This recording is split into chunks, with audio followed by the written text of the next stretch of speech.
Балақай, жүк көлігінің көрінбейтін аймақтары бар екенін есіңде сақтап ал.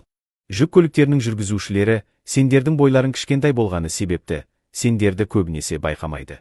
Сол себепті жүк көліктеріне қатысты мына 5 алтын ережені жаттап ал. Бірінші ереже. Жүк көлігінің алдынан өтемін деп асығыстық жасама. Жүк көлігі өзінің алдындағы 2 метр шамасындағы еш нәрсені көрмейді. Екінші ереже. Тұрақта немесе басқа жерлерде жүк көліктерін көрсең, артында жүрме. Олар артқа жүрген кезде дәл көліктің артындағы еш нәрсені көрмейді. Үшінші ереже. Жүк көлігінің жанында келе жатырғанда мені көріп тұр деп ойлама.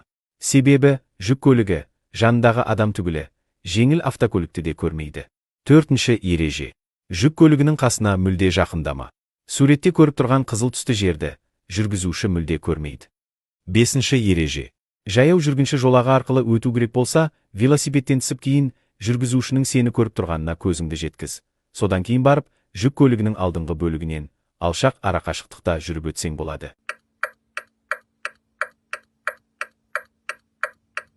Осы бейнероликке демеуші болған Royal Go автомектебіне алғысымды білдіремін. Хақ Назар Гео парақшасының одан әрі пайдалы бейнероликтерді жасауына өз үлесін қосуда.